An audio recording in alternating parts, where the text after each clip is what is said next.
Hello नमस्कार दोस्तों, स्वागत है आपके अपने YouTube चैनल गुरुकुल प्लस में। दोस्तों देखिए, हम आप लोगों के लिए एक बहुत ही बड़ी गुड न्यूज़ है। देखिए अब मैं आपको डेली क्लासेस दे रहा हूँ। 6 वीडियो आपको डेली आएंगी अब, ठीक है। डेली आपकी क्लास शेड्यूल आप सुनिए कैसे कि आपकी क्लासेस चलेंगी। देखिए आपको डेली 6 क्लासेस दी जाएंगी, ठीक है। देखिए एक 100+ ट्रिकी वोकैबुलरी सीरीज चला रहे हैं हम आपको, जो कि क्लास 7 बजे आपकी रहेगी। इसमें हम 10 वोकैबुलरी आपसे कम से कम डिस्कस करेंगे, ठीक है। उसी प्रकार आपकी 10,000 SSC GS previous year one linear series, यानी कि जिसमें हम एसएससी के जितने भी पुराने साल पेपर आए हैं, सीजीएल, सीएचएसएल, सीपीओ, एमटीए, जितने भी एग्जाम, जितने भी क्वेश्चन पूछेंगे सारे हम डिस्कस करेंगे 8 बजे, ठीक है। इसमें हम फटाफट क्वेश्चन डिस्कस करेंगे, ठीक है। वन लाइनर सीरीज रहेगी हमारी, ये सुबह 8 बजे आपकी इसकी क्लास रहेगी। उसी प्रकार इसमें हम आपसे 10,000 railway previous year MCQ series, इसमें हम डेली के आपसे 100 क्वेश्चन डिस्कस करेंगे, ठीक है भाई। ये आपकी क्लास रहेगी 9 बजे। उसी प्रकार दोस्तों आपकी देखिए, फिर यहाँ पर आएगा आपका पार्ट 1, यहाँ आ जाएगा आपका पार्ट 2, ठीक है। आपकी बेसिकली यहाँ पर जो आपकी 6 बजे क्लास रहेगी, इसमें मैं आपको इसके बाद का जो मैं वन लाइनर सीरीज में आपको करा रहा हूँ उसके बाद के क्वेश्चन यहाँ पर हम डिस्कस करेंगे। उसी प्रकार हम यहाँ पर डिस्कस करेंगे, ठीक है भाई। तो दोस्तों आपकी क्लास रहेगी 6 क्लास आपको डेली आने वाली हैं, लगभग आपकी 5 घंटे की क्लासेस डेली अब आने वाली हैं। तो बच्चे अगर अभी तक आपने चैनल को सब्सक्राइब नहीं किया, देखिए, और फ्री PDF पाने के लिए अगर आप फ्री PDF चाहते हैं तो टेलीग्राम चैनल को जरूर ज्वाइन कर लेना। अगर आप चाहते हैं सब क्लासेस की आपको फ्री PDF मिल जाए तो टेलीग्राम चैनल को जरूर ज्वाइन कर लेना। और अगर आप चाहते हैं दोस्तों, अगर अभी तक आपने चैनल को सब्सक्राइब नहीं किया तो चैनल को सब्सक्राइब जरूर कर लेना। देखिए हम डेली जो आपके लिए लाइव क्लासेस ला रहे हैं, तो जब सब्सक्राइब करेंगे वो बेल आइकन जरूर दबाना, तभी आपका नोटिफिकेशन आएगा। तो चैनल को सब्सक्राइब करके बेल आइकन जरूर दबा लेना, ये आप लोगों के लिए बहुत ही ज़्यादा यूजफुल रहेगा। दोस्तों अगर वीडियो को लाइक नहीं किया तो लाइक जरूर करो, कमेंट करके बताओ कैसा लगा वीडियो, ठीक है। और इस वीडियो कम से कम एक व्हाट्सएप ग्रुप में जरूर शेयर करो, फटाफट से शेयर कर दो। चलिए स्टार्ट करते हैं क्लास 1। देखिए हमारे इसमें हम पार्ट 1 आपसे डिस्कस करेंगे, 10,000 railway previous year question discuss कर रहे हैं। इसमें हम आपसे पार्ट 1 डिस्कस करेंगे, ठीक है, जिसमें हम 100 क्वेश्चन आपसे लगभग डिस्कस करेंगे, जो बहुत इंपॉर्टेंट आपके क्वेश्चन के लिए, एग्जाम के लिए हैं, ठीक है भाई। चलिए देखिए दोस्तों, ये हमारे 10,000 प्रीवियस ईयर एमसीक्यू सीरीज का पार्ट 1 है, जिसमें हम 100 महत्वपूर्ण क्वेश्चन आपसे डिस्कस करेंगे। देखिए रेलवे एनटीपीसी, जो बच्चे रेलवे एनटीपीसी तैयारी कर रहे हैं और जो ग्रुप डी की तैयारी कर रहे हैं, उन लोगों के लिए वीडियो बहुत इंपॉर्टेंट है। इसमें मैं जितने भी एनटीपीसी में क्वेश्चन पूछे गए 2016 में, तो वो मैं आपसे सारे डिस्कस करूँगा। और साथ ही साथ ग्रुप डी में 2018 में जितने भी इंपॉर्टेंट क्वेश्चन जो आपके क्वेश्चन आए हैं सारे हम डिस्कस करेंगे, ठीक है। जो आपके जो एनटीपीसी 2020 में पेपर होगा उनके लिए बहुत इंपॉर्टेंट रहेगा, और ग्रुप डी के लिए बहुत इंपॉर्टेंट है, क्योंकि बच्चे हमेशा क्वेश्चन आपके प्रीवियस ईयर पेपर से रिपीट होते हैं। तो आपके लिए वीडियो बहुत ही ज़्यादा उपयोगी है, ठीक है। और देखिए मैं आपसे 100 क्वेश्चन पूछूंगा, 100 में आप अपना स्कोर चेक कीजिए। 100 में आपके कितने सही हैं आप कमेंट बॉक्स में अपना जरूर बताइएगा। 100 में 95 सही है, 98 सही है, कितना आपका स्कोर आ रहा है कमेंट करके जरूर बताएं, ठीक है। और हर क्वेश्चन को सॉल्व करने के मैं आपको 3 सेकंड का टाइम दूंगा, जिसका आंसर मुझे जल्दी से जल्दी कमेंट करके आप दीजिएगा, ठीक है भाई। चलिए स्टार्ट करते हैं आज की क्लास। देखिए दोस्तों, देखिए सबसे पहले हम लोग आपसे बात करेंगे सिंधु घाटी सभ्यता के बारे में, यानी कि, ठीक है, सिंधु सभ्यता यानी कि इंडस सिविलाइजेशन हम इसको इंग्लिश में बोलते हैं, ठीक है। हम लोग बिल्कुल बेसिकली बच्चे, बिल्कुल बेसिकली दोस्तों हम लोग चल रहे हैं प्राचीन भारत से आपसे बात करेंगे, प्राचीन इतिहास से स्टार्ट करेंगे। और सबसे पहला पॉइंट आता है आपका सिंधु सभ्यता से जितने इंपॉर्टेंट ग्रुप डी एनटीपीसी में क्वेश्चन पूछे गए हैं वो हम आपसे डिस्कस कर रहे हैं, ठीक है दोस्तों। इसके लिए मैं आपको 3 सेकंड का टाइम दूंगा, इसका आंसर मुझे कमेंट बॉक्स में दीजिएगा, ठीक है। आपको इतना नहीं लिखना, आपको कमेंट में ये लिखना है ऑप्शन नंबर ए सही है, आपका बी सही है, सी सही है, डी सही है, ठीक है। तो आपका कौन सा ऑप्शन आपका आ रहा है वो आपको इसका आंसर कमेंट बॉक्स में देना है, ठीक है। आपके हिसाब से कौन सा ऑप्शन सही है, ठीक है। ये आपकी कोच के हिसाब से आप इनको मान सकते हैं, जो मैं कोच आपकी चल रही है, ठीक है। और अपना स्कोर जरूर बताएं। चलिए पहला क्वेश्चन हमारा देखिए, सिंधु घाटी सभ्यता। सिंधु घाटी सभ्यता यहाँ पर स्लैश है, बस पुरानी है। कितनी बस आखिर सिंधु घाटी सभ्यता पुरानी है भाई? सिंधु घाटी सभ्यता आखिर कितनी बस पुरानी है? और दक्षिण में गंगा घाटी के निचले क्षेत्रों और उत्तर में मालवा तक फैली हुई है, ठीक है। दोस्तों जल्दी से जल्दी अपना आंसर कमेंट बॉक्स में दीजिए, आपका क्या आंसर आ रहा है, ठीक है। ये आपका आरआरबी ग्रुप डी 27/11/2018 को शिफ्ट सेकंड थर्ड में क्वेश्चन पूछा गया है, ठीक है, ठीक है ना भाई। चलिए और चलिए इसका आंसर हो जाएगा दोस्तों option number C. Option number C 3000 ईसा पूर्व इसका आंसर हो जाएगा। देखिए सिंधु घाटी सभ्यता 3000 ईसा पूर्व बस पुरानी सभ्यता है, ठीक है। 3000 ईसा पूर्व पुरानी सभ्यता है, इसका आंसर ऑप्शन नंबर सी हो जाएगा। चलिए जिनका ऑप्शन नंबर सी आया बहुत अच्छी बात, जिनका नहीं आया है चलिए अगला क्वेश्चन देखिए और बच्चे सही करने की कोशिश कीजिए। जो भी आपका सही आ रहा है भले ही गलत आ रहा है सही आ कमेंट करके जरूर बताएं कौन मतलब आपका सही है गलत है, कमेंट करके जरूर बताएं, ठीक है। चलिए सेकंड क्वेश्चन पे हम लोग चलते हैं। सेकंड क्वेश्चन है देखिए स्लैश डैश दिया गया है यहाँ पर का विकास 5000 BC 5000 BC ईस्वी से मालवा 5000 BC ईस्वी से मालवा के दक्षिण की ओर एवं उत्तर की ओर गंगा घाटी के पूरे तलहटी क्षेत्र में हुआ, ठीक है। यहाँ पर आके इन 4 ऑप्शन में आके कौन सा ऑप्शन होगा, ठीक है भाई, कौन सा ऑप्शन सही होगा, ए होगा या फिर बी या फिर सी या फिर डी, कौन सा ऑप्शन सही होगा कमेंट करके अपना आंसर बताओ, ठीक है भाई। देखिए इसका आंसर दोस्तों हो जाएगा, देखिए यहाँ पर सिंधु घाटी की बात करें तो यहाँ पर ऑप्शन नंबर ए आपका सही हो जाएगा। सिंधु घाटी सभ्यता है आपकी, सिंधु घाटी सभ्यता का विकास 5000 BC ईस्वी से मालवा के दक्षिण की ओर एवं उत्तर की ओर गंगा घाटी के पूरे तलहटी क्षेत्र में हुआ था, ठीक है भाई, ठीक है, बात को समझे। यहाँ पर आपका answer option number A Sindhu घाटी सभ्यता हो जाएगी। सिंधु घाटी सभ्यता का विकास 5000 BC ईसा पूर्व से मालवा के दक्षिण की ओर हुआ था, ठीक है भाई। चलिए अगले क्वेश्चन में चलते हैं। क्वेश्चन नंबर 3 हड़प्पा सभ्यता 2500 BC हड़प्पा सभ्यता 2500 BC के आसपास विकास किया था, आज उन्हें हम क्या कहते हैं, आज हम उन्हें क्या कहते हैं। जो 2500 BC के जो आसपास विकास हुआ था ना, तो आज हम उन्हें क्या बोलते हैं। आपका NTPC 17/1/2017 को क्वेश्चन पूछा गया है, शिफ्ट थर्ड में आपका क्वेश्चन आया था, ठीक है, ठीक है ना भाई। इसके लिए दोस्तों आपको 4 ऑप्शन दिए जाते हैं, साथ साथ आपको 3 सेकंड टाइम दिया जाए। इसका आंसर मुझे जल्दी से जल्दी कमेंट करके दीजिए आपका आंसर क्या आ रहा है। चलिए देखिए इसका आंसर दोस्तों आपका हो जाएगा ऑप्शन नंबर बी यानी कि पश्चिम भारत और पाकिस्तान। हड़प्पा सभ्यता 2500 BC के आसपास विकास किया था, आज हम उन्हें कहते हैं पश्चिमी भारत और पाकिस्तान हम बोलते हैं, ठीक है। जैसा कि आपको पता है इसकी खोज 1921 में की गई थी, जिसकी खोज 1921 में की थी दयाराम साहनी ने, ठीक है, सिंधु घाटी से हड़प्पा सभ्यता की, ठीक है भाई। ये 2500 BC ईसा पूर्व की सभ्यता है। अगला क्वेश्चन नंबर 4 देखिए भारत का इतिहास सिंधु घाटी सभ्यता के जन्म से शुरू होता है। जो भारत का आपका इतिहास है ना, वो सिंधु घाटी सभ्यता के जन्म से शुरू होता है, जो लगभग अस्तित्व में आई थी, तो इसका 2500 ईसा पूर्व आंसर हो जाएगा। ऑप्शन नंबर ये आपका इसका आंसर हो जाएगा। ये आपका RRB ग्रुप D 3/12/2018 क्वेश्चन पूछा गया है, ठीक है भाई। चलिए अगले क्वेश्चन में चलते हैं। 5वां क्वेश्चन, ये भी आपका NTPC में क्वेश्चन पूछा गया है। सिंधु घाटी सभ्यता की सबसे महत्वपूर्ण विशेषता क्या है। बच्चे जल्दी से जल्दी अपना आंसर कमेंट बॉक्स में बताइए क्या आपका आंसर आ रहा है, ठीक है। जल्दी से जल्दी फटाफट अपना आंसर कमेंट बॉक्स में दो, क्या आपका आंसर आ रहा है कमेंट करके जरूर बताइए, ठीक है।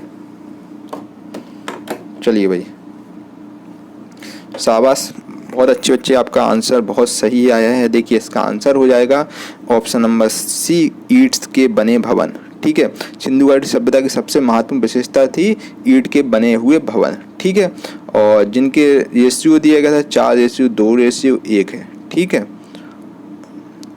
जो सिंधु घाटी सभ्यता की सबसे महत्वपूर्ण विशेषता आपकी ईंट से बने हुए भवन थे, ठीक है, और यह विश्व की सबसे प्राचीन नदी घाटी सभ्यताओं में प्रमुख है। तो इसका आंसर ऑप्शन नंबर सी हो जाएगा आपका, ठीक है। अगला क्वेश्चन देखते हैं। क्वेश्चन नंबर 6 सिंधु घाटी सभ्यता है। आखिर सिंधु घाटी सभ्यता कौन सी सभ्यता है, ठीक है। ये आपका NTPC में क्वेश्चन पूछा गया है, ठीक है। इसका आंसर जल्दी से जल्दी बच्चे कमेंट करके बताइए कि आपका आंसर आ रहा है, ठीक है। इसका आंसर हो जाएगा कांस्य युगीन सभ्यता आपकी है। ऑप्शन नंबर डी यानी कांस्य युगीन सभ्यता आपकी सिंधु घाटी सभ्यता है। चलिए क्वेश्चन नंबर 7 देखिए। सिंधु घाटी सभ्यता के लोग थे ना, जो सिंधु घाटी सभ्यता के लोग बनाने के लिए तांबे और टिन को मिश्रित करते थे। सिंधु घाटी की सभ्यता के लोग क्या बनाने के लिए तांबे और टिन को मिश्रित करते थे। तो दोस्तों अपना आंसर जल्दी से जल्दी कमेंट करके बताओ भाई क्या आपका आंसर आ रहा है। जल्दी जल्दी भाई कमेंट करके अपने आंसर बताते जाओ। देखिए एक बच्ची बताना चाहता हूँ, जो सिंधु घाटी सभ्यता के लोग थे ना, वो कांस्य, जो कि मैंने आपसे क्वेश्चन नंबर 6 में बात किया था। क्वेश्चन नंबर 6 में कांस्य युगीन सभ्यता थी, उसी प्रकार सिंधु घाटी की सभ्यता के लोग कांस्य बनाने के लिए तांबे और टिन को मिश्रित करते थे। ठीक है भाई, ठीक है, बात को समझे। कांसा धातु का प्रयोग करते थे, ये सिंधु घाटी की सभ्यता के लोग कांसा धातु का प्रयोग करते थे। ठीक है, इसका आंसर ऑप्शन नंबर बी आपका हो जाएगा। चलिए क्वेश्चन नंबर 8 देखिए, निम्नलिखित में से कौन सा सिंधु घाटी सभ्यता का महत्वपूर्ण स्थान नहीं है। आखिर इनमें से कौन सा सिंधु घाटी सभ्यता का महत्वपूर्ण स्थान नहीं है। इसके लिए आपको 4 ऑप्शन दिए गए हैं। पहला कालीबंगा, दूसरा हड़प्पा, तीसरा मोहनजोदड़ो, फोर्थ आपका आजमगढ़।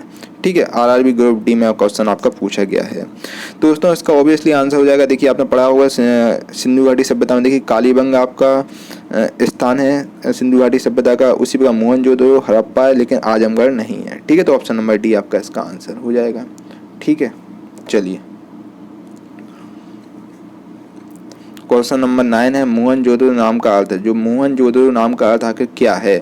में मोल्डों का टीला है। मोहनजोदड़ो नाम का अर्थ में मोल्डों का टीला है। ठीक है, आखिर में मोल्डों का टीला कैसा है। ठीक है, तो दोस्तों इसका आंसर हो जाएगा ऑप्शन नंबर डी, देखिए सिंधी। इसका आंसर आपका हो जाएगा सिंधी। मोहनजोदड़ो नाम का अर्थ सिंधी में मोल्डों का टीला है। सिंधी में इसको मोल्डों का टीला बोलते हैं। ठीक है, जो सिंधी भाषा में मोहनजोदड़ो का अर्थ होता है मृतकों का टीला। ठीक है, मृतकों का टीला।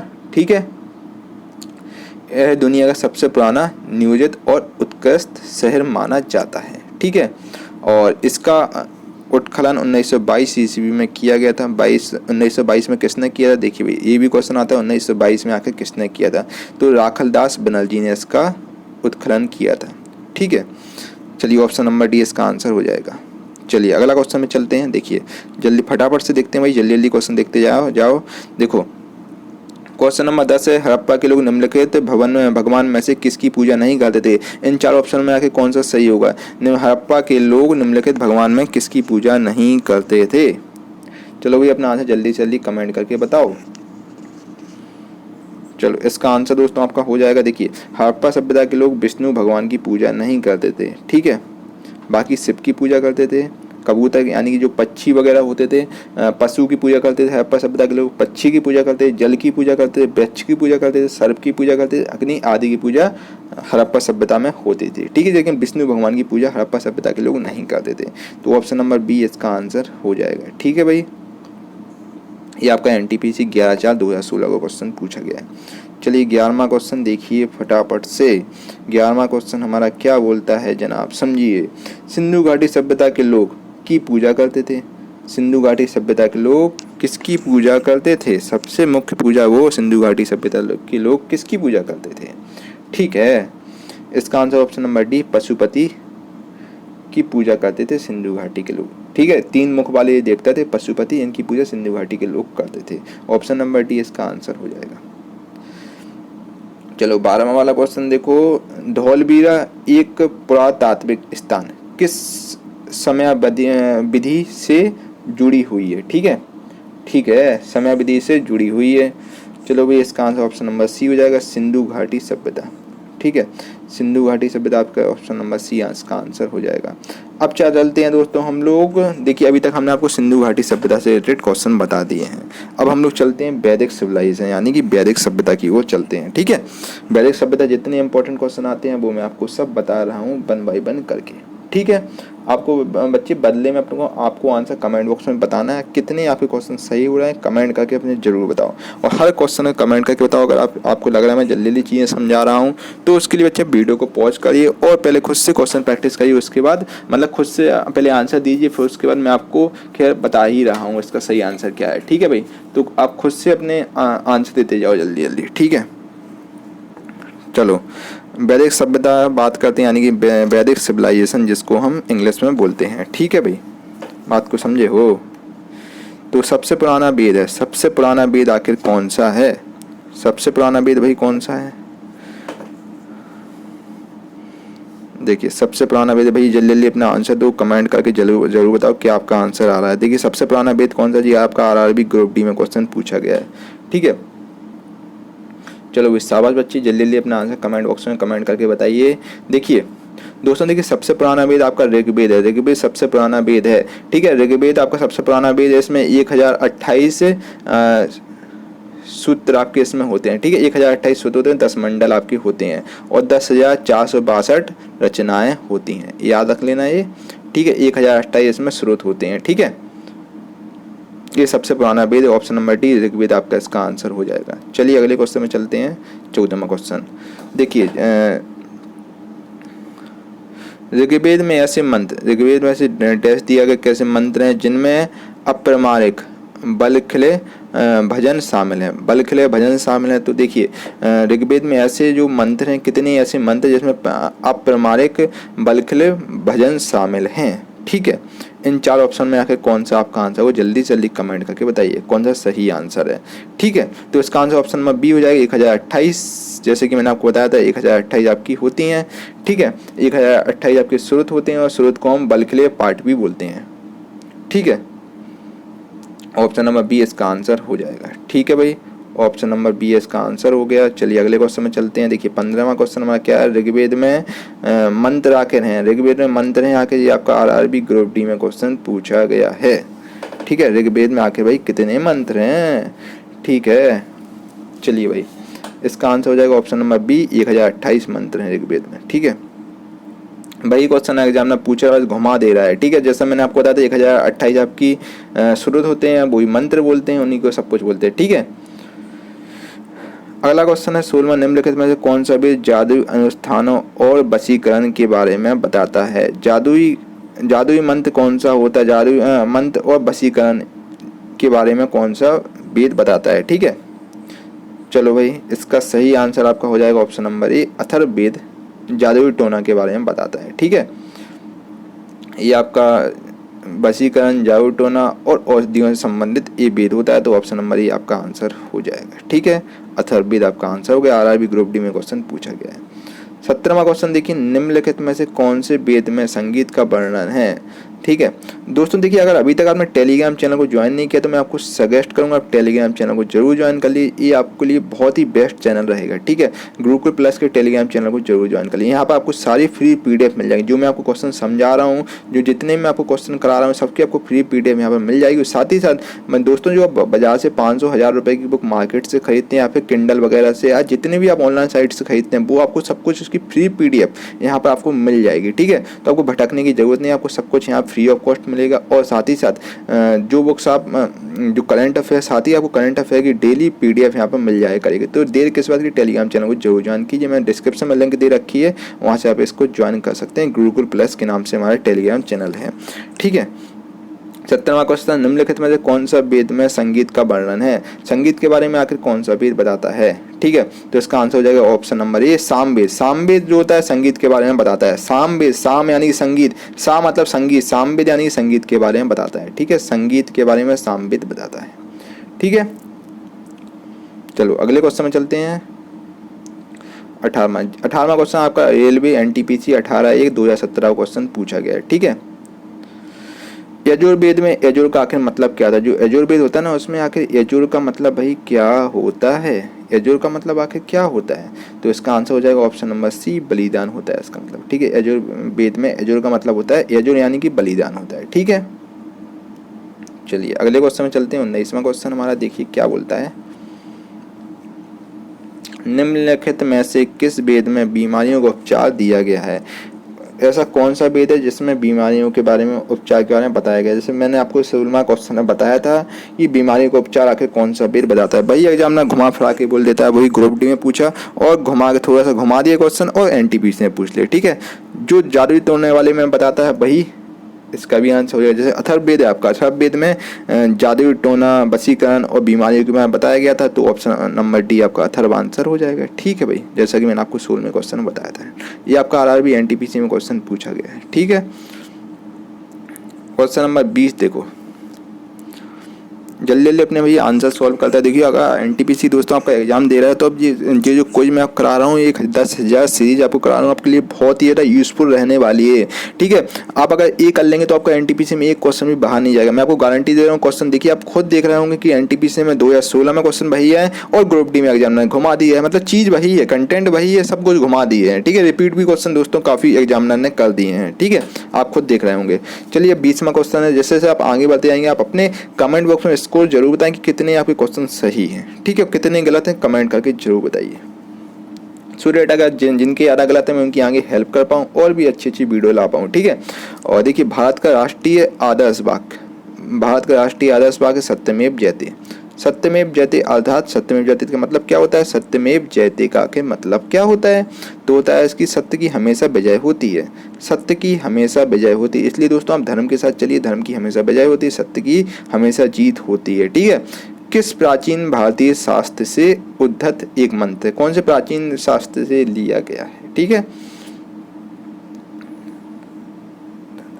ठीक है, तो इसका आंसर जल्दी से जल्दी कमेंट करके बताओ क्या आपका आंसर है। तो देखिए इसका आंसर मुड़क्कोपनिषद इसका आंसर हो जाएगा, ऑप्शन नंबर बी मुड़क्कोपनिषद।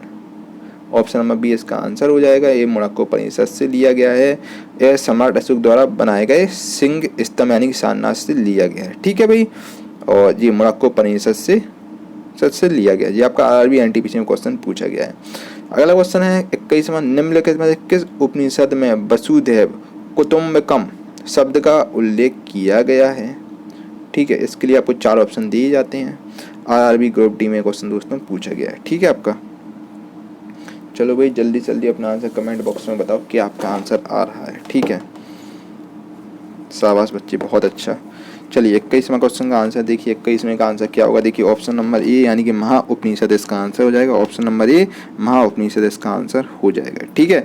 तो महा उपनिषद आपका जो उपनिषद है जो वसुधैव कुटुंब नाम का उल्लेख किया गया है, ठीक है, महा उपनिषद में, ठीक है। महा उपनिषद में वसुधैव कुटुंब नाम का शब्द का उल्लेख किया गया है। चलिए अगले क्वेश्चन में चलते हैं, 22वां क्वेश्चन। देखिए यहाँ पर डैश है और उपनिषद में से यहाँ पर स्लैश है, यहाँ पर आपको भरना है। उपनिषद मुख्य माने जाते हैं, कितने उपनिषद मुख्य माने जाते हैं, ठीक है ना भाई, बात को समझे हो। देखिए उपनिषद में से कितने, एक जैसे कि दोस्तों मैंने आपको बताया हुआ है मेरे प्यारे दोस्तों, 108 आपके उपनिषदों में, 108 उपनिषदों में से 11 उपनिषद मुख्य माने जाते हैं, ठीक है। तो ऑप्शन नंबर ए आपका हो जाएगा 108 और 11 आंसर हो जाएगा। ये आपका आरआरबी ग्रुप डी में क्वेश्चन पूछा गया है। 23वां क्वेश्चन सुनिए भाई, सबसे पुराना उपनिषद है, सबसे पुराना उपनिषद कौन सा है? सबसे पुराना उपनिषद आखिर कौन सा है, ठीक है।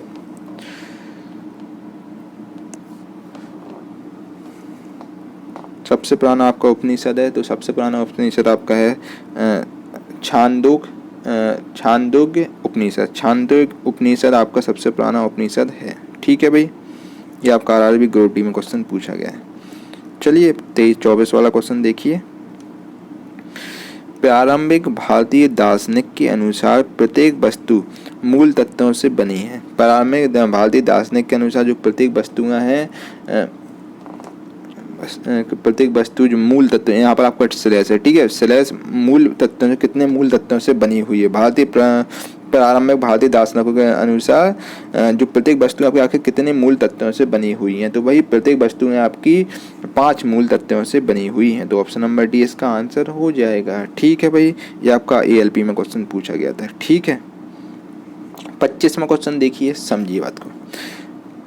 कठोपनिषद में नचिकेता नामक एक किशोर और देवता के बीच हुई बातचीत दर्ज है, ठीक है।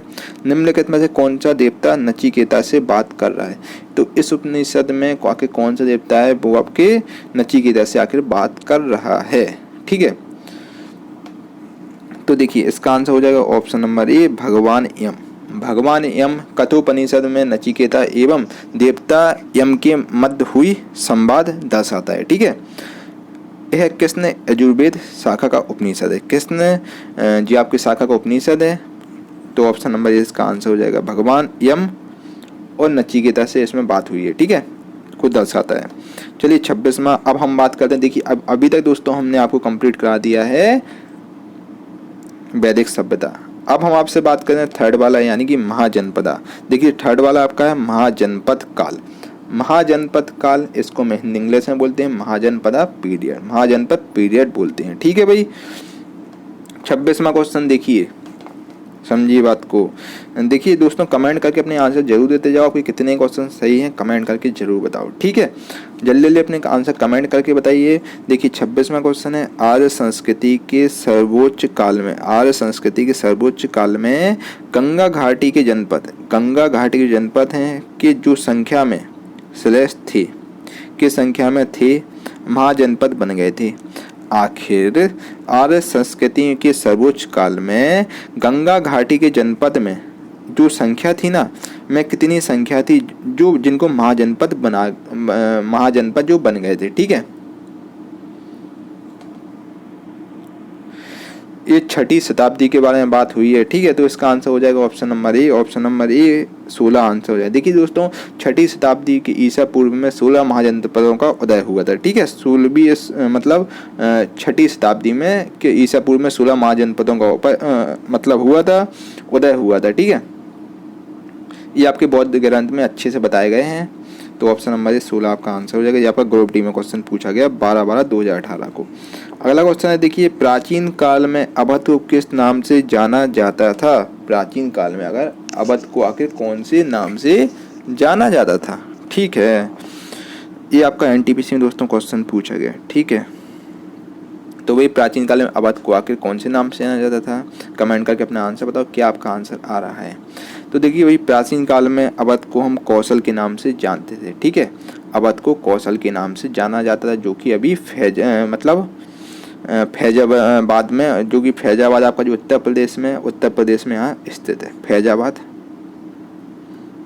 जी आपका फैजाबाद पड़ता है कहाँ पर? गोरखपुर के पास में, ठीक है। फैजाबाद के आपका यानी कि जो उत्तर प्रदेश में पड़ता है, यहाँ पर आपका स्थित है। तो अवध को हम कौशल के नाम से जानते थे, जो कि कौशल आपका फैजाबाद या उत्तर प्रदेश में स्थित है। तो ये आपका ऑप्शन नंबर ये आंसर हो जाएगा। अब चलते हैं दोस्तों हम लोग जैन धर्म यानी कि जैनिज्म के बारे में, जो आपके ग्रुप डी में। देखिए हम आपको एनटीपीसी 2016 में क्वेश्चन जितने भी पूछे गए हैं और 17 में क्वेश्चन पूछे गए हैं, और देखिए और ग्रुप डी आपका जो जितने भी क्वेश्चन 2018 में पूछेंगे सब हम आपसे डिस्कस कर रहे हैं। क्योंकि दोस्तों जितने ये इंपॉर्टेंट जो प्रीवियस ईयर, क्योंकि एग्जामिनर लास्ट 4 और 5 साल से क्वेश्चन पूछ रहे हैं, रिपीट हो रहे हैं, ठीक है। तो जितने 5 साल से क्वेश्चन पूछे जा रहे हैं रेलवे में वो आपसे सब डिस्कस कर रहे हैं। साथ ही साथ एएलपी में भी कुछ क्वेश्चन हम आपसे सारे तो डिस्कस नहीं कर रहे हैं, कुछ important question railway ALP technician से डिस्कस कर रहे हैं, जो बहुत इंपॉर्टेंट है, जो आपकी आने की बहुत ज़्यादा संभावना है ग्रुप डी और एनटीपीसी में। उसी प्रकार जेईई में भी जितने इंपॉर्टेंट कुछ क्वेश्चन हैं वो हम आपसे इसमें डिस्कस कर रहे हैं, ठीक है भाई। दोस्तों वीडियो को आपने लाइक नहीं करो, लाइक जरूर करो, कमेंट करके बताओ, और इस वीडियो को एक व्हाट्सएप ग्रुप में जरूर शेयर करो। अगर आप चाहते हैं दोस्तों आपको ऐसी फ्री ऑफ कंटेंट मिलता रहे तो आप शेयर जरूर करें, इससे मोटिवेशन मिलता है, आगे आप लोगों के लिए वीडियो बना पाता हूँ, ठीक है भाई। चलिए ये आपका आरआरबी ग्रुप डी में क्वेश्चन पूछा गया है। पार्श्वनाथ जो एक क्षत्रिय और बनारस के राजा अश्वसेन का पुत्र था। पार्श्वनाथ जो एक क्षत्रिय राजा और बनारस के राजा अश्वसेन के पुत्र थे, और जैन के कौन से तीर्थकार बने? आखिर वह जैन की धर्म में कौन से नंबर के तीर्थकार बने? तो इसका आंसर ऑप्शन नंबर ए 23वां। तो पार्श्वनाथ स्वामी 23वें तीर्थकार बने, ठीक है, जैन धर्म के। और जैन धर्म के प्रथम 3 तीर्थकार के बारे में बताना चाहता हूँ। देखिए प्रथम जैन धर्म के फर्स्ट तीर्थकार आपके हुआ करते थे ऋषभदेव, ठीक है। ऋषभदेव यानी कि ऋषभदेव जिसको हम बोलते हैं आदिनाथ, ठीक है, आदिनाथ के नाम से जानते हैं, जिनका प्रतीक वृषभ था, ठीक है। अगला क्वेश्चन देखिए, महावीर तीर्थों में अंतिम तीर्थकार माने जाते हैं। महावीर आखिर कौन से तीर्थकार अंतिम माने जाते हैं, ठीक है। तो महावीर भाई आपके 24वें तीर्थकारों में अंतिम तीर्थकार माने जाते हैं, ठीक है। इसका आंसर 24वां आपका आंसर हो जाएगा। चलिए अगले क्वेश्चन में चलते हैं। त्रिरत्न की अवधारणा से संबंधित है, ठीक है। तो त्रिरत्न की अवधारणा से संबंधित, देखिए त्रिरत्न के बारे में जैन धर्म के बारे में बात करते हैं, और बौद्ध धर्म के बारे में बताया गया है त्रिरत्न के बारे में। तो ऑप्शन नंबर बी और सी दोनों इसके आंसर हो जाएंगे, ठीक है। ये आरआरबी एनटीपीसी में आपका क्वेश्चन पूछा गया 31/3/2016 को। अगला क्वेश्चन में चलते हैं। देखिए निम्नलिखित में से अनुसरण किए जाने वाले धर्म एवं पवित्र पुस्तकों की कौन सी जोड़ी असंगत है, ठीक है। ये आपको एक कुछ 4 ऑप्शन में आपको एक पेयर दिए गए हैं, मतलब इनका पेयरिंग आखिर कौन सा अपोजिट पेयर है, ठीक है। इस्लाम रिलेट कर रहा कुरान से, बिल्कुल सही बात है। इस्लाम धर्म में कुरान होती है। उसी पर सिख धर्म गुरु ग्रंथ साहिब से रिलेट कर रहा है, तो ये बात भी बिल्कुल सही है। सिख धर्म गुरु ग्रंथ साहिब के बारे में इस धर्म में बताया गया है। उसी प्रकार जैन धर्म में उपनिषद, जैन धर्म रिलेट कर रहा है उपनिषद से, भाई ये बिल्कुल सही बात नहीं है। ठीक है, उपनिषद तो आपके हिंदू धर्म में होते हैं, जैन धर्म में उपनिषद से रिलेट नहीं करता है। ठीक है, जो जैन धर्म का प्राचीनतम भाग आगम को, इसका प्राचीन भाग को हम आगम कहते हैं। ठीक है, तो जैन धर्म रिलेट कर रहा है उपनिषद से, ये बात बिल्कुल गलत है, तो ऑप्शन नंबर सी इसका आंसर हो जाएगा। ठीक है, ऑप्शन नंबर सी आपका आंसर हो जाएगा, ये सी वाला आंसर टिक कर लो।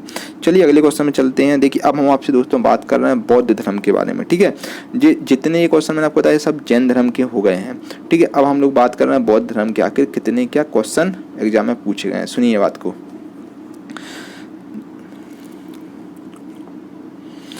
इसमें से डैश का जन्म 560 ईसा पूर्व में हुआ और 480 ईसा पूर्व में 80 वर्ष की उम्र में उनकी मृत्यु हो गई।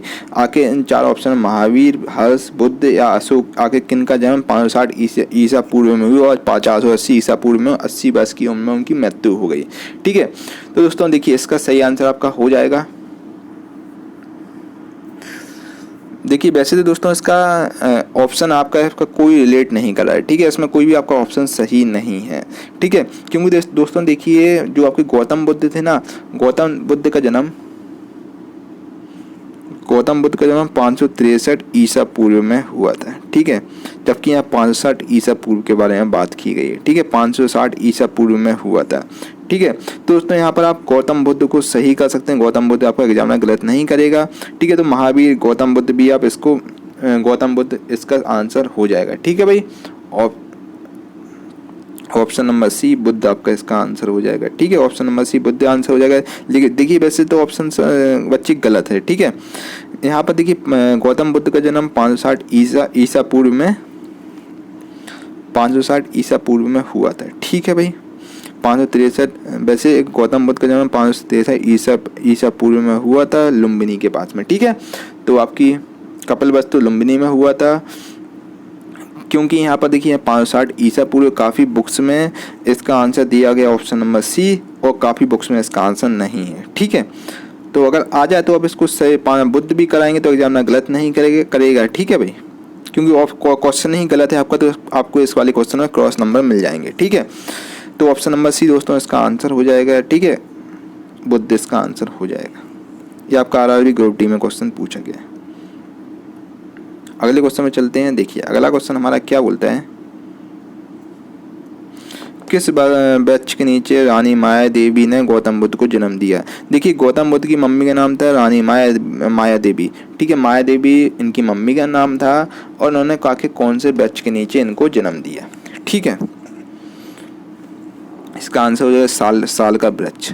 ऑप्शन नंबर ए साल का वृक्ष इसका आंसर हो जाएगा। देखिए 563 ईस्वी पूर्व में 563 ईस्वी में गौतम बुद्ध का हुआ था जन्म।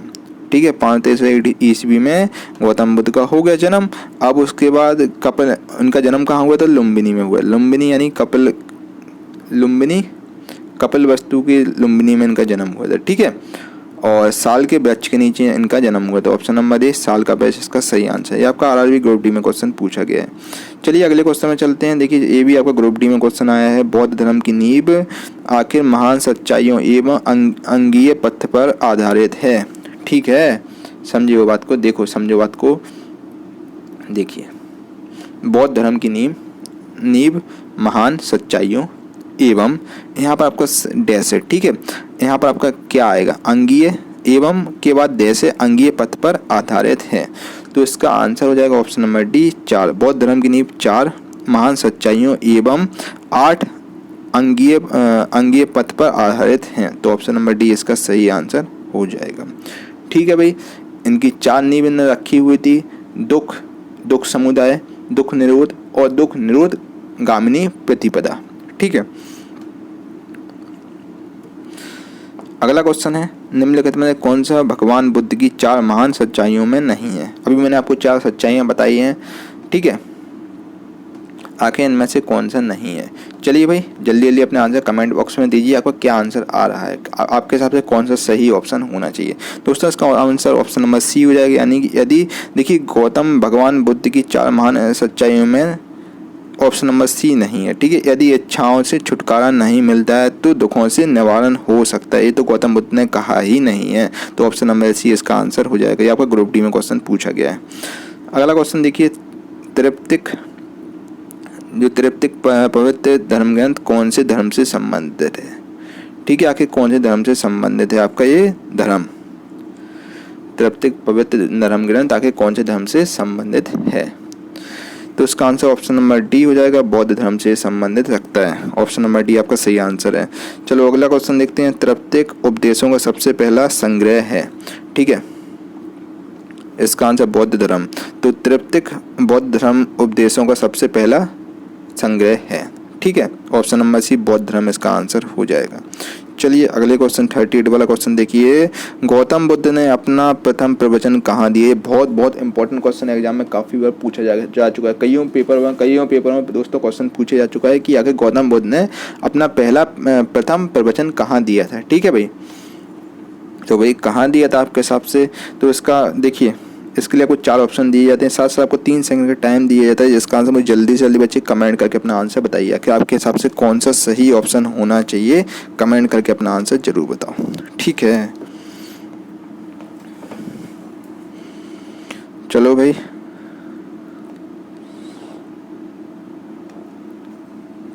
इसका आंसर ऑप्शन नंबर बी हो जाएगा, सारनाथ इसका आंसर हो जाएगा। जैसा कि मैंने बताया दोस्तों, सारनाथ में गौतम बुद्ध का जन्म हुआ था। ठीक है भाई, गौतम बुद्ध ने अपना पहला प्रवचन सारनाथ में दिया था, इनका जन्म तो भाई लुम्बिनी में हुआ था। ठीक है, ऑप्शन नंबर बी सारनाथ आपका इसका सही आंसर हो जाएगा। ठीक है, ये आपका आरआरबी जेईई 2014 में क्वेश्चन पूछा गया है।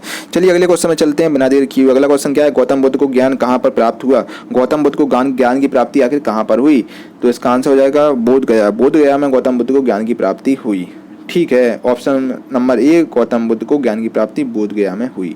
ठीक है, जो कि आपके बिहार में है, पीपल के पेड़ के नीचे पीपल के वृक्ष के नीचे इनको ज्ञान की प्राप्ति हुई बोधगया में, जो कि बिहार में है। आरआरबी एनटीपीसी में दोस्तों ये क्वेश्चन पूछा गया है आपका। अगला क्वेश्चन देखिए, 40वां बौद्ध ग्रंथों का अध्ययन करने के लिए विजयवाड़ा में कौन सा चीनी विद्वान रहा।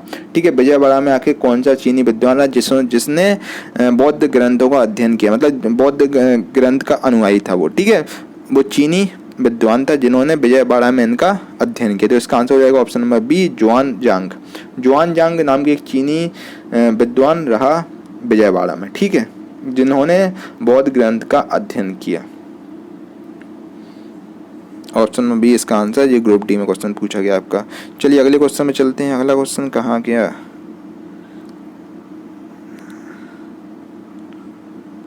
अगला क्वेश्चन 41, बोधगया किस भारतीय राज्य में स्थित है। तो बोधगया भाई किस भारतीय राज्य में स्थित है, अभी मैंने आपको बताया, ऑप्शन नंबर बी बिहार में आपका बोधगया स्थित है। ये ग्रुप डी में क्वेश्चन पूछा गया है। अगला क्वेश्चन है देखिए, बुद्ध ने अपने उपदेशों में जनसाधारण की भाषा का प्रयोग किया। बुद्ध ने अपने उपदेशों में जनसाधारण की भाषा का प्रयोग किया। ठीक है, आखिर बुद्ध उपदेशों में आखिर कौन सी भाषा का प्रयोग किया गया है। बुद्ध ने आखिर अपने उपदेशों में कौन सी भाषा का प्रयोग किया। ये बहुत बहुत इंपॉर्टेंट दोस्तों क्वेश्चन है आपके एग्जाम के पॉइंट ऑफ व्यू से। ठीक है, तो इसका आंसर पाली भाषा हो जाएगा। देखिए जो जितने भी बुद्ध ग्रंथ लिखे गए हैं वो पाली भाषा में लिखे हुए हैं, तो ऑप्शन नंबर डी इसका आंसर हो जाएगा। ठीक है, अगला, गौतम बुद्ध ने अपना पहला उपदेश दिया था। गौतम बुद्ध ने अपना पहला उपदेश भाई कहाँ दिया था। ये भी क्वेश्चन पहले भी पूछा जा चुका है, एनटीपीसी में जो क्वेश्चन पूछा गया है, तो इसका आंसर सारनाथ आ जाएगा। देखिए एग्जाम में कुछ नहीं कर रहा बच्चे, देखिए आप खुद देख रहे होंगे एनटीपीसी के क्वेश्चन सारे ग्रुप डी में आ रहे हैं। उसी प्रकार देखिए आप ग्रुप डी के जितने भी, मैं इसलिए आपसे बोल रहा हूँ ग्रुप डी पे आप और एनटीपीसी फोकस कीजिए, और जितने भी रेलवे के मैं 5 साल के आपको पेपर करा रहा हूँ, यानी कि 2016 4 साल के पेपर करा रहा हूँ, 2016, 17 और जो ग्रुप डी आपके 2018 में पूछे गए, ईएलपी का जो पेपर 2018-19 में हुआ था, उसके मैं आपसे क्वेश्चन डिस्कस कर रहा हूँ, ठीक है। तो दोस्तों मैं आपको जितने मैं 4 साल के पेपर से करा रहा हूँ ये बहुत बहुत इंपॉर्टेंट है, इसी में मैं आपको गारंटी दे रहा हूँ इन्हीं से रिपीट होंगे क्वेश्चन, ठीक है। आपको कहीं भटकने की जरूरत नहीं है। काफ़ी यूट्यूब आजकल भटका रहे हैं कि क्वेश्चन आए हैं, मतलब यूपी पीसीएस में आए हैं क्वेश्चन, बोल रहे हैं कि एनटीपीसी में क्वेश्चन आए। तो मैं आपको दोस्तों बिल्कुल प्रूफ के हिसाब से बता रहा हूँ, ठीक है, बिल्कुल प्रूफ दे रहा हूँ मैं आपको, ऐसी बिल्कुल प्रूफ के हिसाब से बात कर रहा हूँ ताकि बच्चे आप भ्रमित ना हो। काफ़ी आजकल यूट्यूब वाले भ्रमित कर रहे हैं लोगों को, यूपी पीसीएस के क्वेश्चन रख दे रहे हैं एनटीपीसी में, तो वो आपकी आने भी नहीं है, कोई मतलब नहीं है ऐसे क्वेश्चन पढ़ने का। तो बच्चे जितने भी प्रीवियस ईयर क्वेश्चन है वो मैं आपसे सारे डिस्कस करूँ। सेशन आपको कैसा लगा लाइक करके जरूर करो, कमेंट करके जरूर बताओ कैसा लगा। वीडियो कम से कम एक व्हाट्सएप ग्रुप में जरूर शेयर करना चाहते हैं, आपको ऐसी वीडियो हमेशा मिलती रहे। और चैनल को सब्सक्राइब नहीं कर, चैनल को सब्सक्राइब जरूर कर लो, बगल में बेल आइकन जरूर दबा लें सो दैट आपसे वीडियो कोई भी मिस ना हो सके। चलिए 43 वाला क्वेश्चन हमारा क्या है, देखिए गौतम बुद्ध ने अपना पहला उपदेश, तो इसका answer option number C Sarnath में दिया था, ठीक है। अगला क्वेश्चन 44 देखिए, जातक कथाओं में यहाँ पर स्लैश के जन्म और उनके पूर्व जीवन का वर्णन मिलता है। आखिर किनकी कथाओं में आखिर मतलब पूर्व जीवन और अभी के जीवन के बारे में वर्णन मिलता है, ठीक है। तो इसका आंसर ऑप्शन नंबर ए हो जाएगा, बुद्ध धर्म में ऐसा है, ठीक है। जो जातक कथाएं में भगवान जो बुद्ध है ना, भगवान बुद्ध के पूर्व जन्मों की कहानी दी गई है, जिसमें बुद्ध धर्म के सभी मतों में संरचित किया गया है, ठीक है। ऑप्शन नंबर ए आपका आंसर हो जाएगा, ये भगवान बुद्ध के बारे में कहानी दी गई है। 45वां क्वेश्चन देखो भाई, ये आपका ग्रुप डी 9/10/2018 क्वेश्चन पूछा गया है। 45वां, जैन धर्म और बौद्ध धर्म के उदय में भारत में ईसा पूर्व शताब्दी में धार्मिक अशांति देखी गई, ठीक है। जैन धर्म और बौद्ध धर्म के उदय में भारत में कौन सी ईसा पूर्व में शताब्दी में धार्मिक अशांति देखी गई, आखिर कौन सी धार्मिक अशांति देखी गई, ठीक है। तो ऑप्शन नंबर सी 6वीं शताब्दी में, ठीक है, 6वीं शताब्दी में धार्मिक अशांति देखी गई। तो ऑप्शन नंबर सी इसका आंसर हो जाएगा। चलिए 46 वाला क्वेश्चन देखिए, गौतम बुद्ध की माँ का नाम क्या था। तो गौतम बुद्ध की माँ का नाम क्या था, मैं आपको अगेन बता रहा हूँ, हमेशा बता रहा हूँ। तो गौतम बुद्ध की माँ का नाम माया देवी था। देखिए एग्जाम ना घुमा रहा है, कुछ नहीं कर रहा है। अभी कुछ टाइम पहले मैंने आपको बताया था, लगभग 10 क्वेश्चन पहले कि मतलब माया देवी ने गौतम बुद्ध को कौन से बैच के नीचे जन्म दिया, ठीक है। तो वही एग्जाम ना घुमा रहा है। तो देखिए वहाँ से देखिए आपने सोचा होगा गौतम बुद्ध की माँ का नाम क्या है, तो गौतम बुद्ध की माँ का नाम माया देवी था, ठीक है, जिनका जन्म हुआ था 563 ईसा पूर्व में इनका जन्म हुआ था गौतम बुद्ध का, ठीक है। जो कोलिय गणराज की राजकुमारी भी हुआ करती माया देवी, ठीक है। तो ऑप्शन नंबर ए इसका आंसर हो जाएगा। ग्रुप डी में आपका क्वेश्चन पूछा गया है। 47 वाला क्वेश्चन, बौद्ध धर्म में दिए गए आचार्य के नियम और पंचशील सिद्धांत के नाम से जाने जाते हैं, ठीक। दोस्तों इसका आंसर मुझे कमेंट बॉक्स में आप देंगे, ठीक है। इसका आंसर आप मुझे कमेंट बॉक्स में देंगे, आपका क्या आंसर आ रहा है कमेंट करके आप बताएंगे, ठीक है। कौन सा आपका ऑप्शन सही है, कौन सा आपको सही लगता है, इनमें से कौन सा ऑप्शन सही होना चाहिए, कमेंट करके आप बताइएगा, ठीक है। चलिए अगला क्वेश्चन देखते हैं।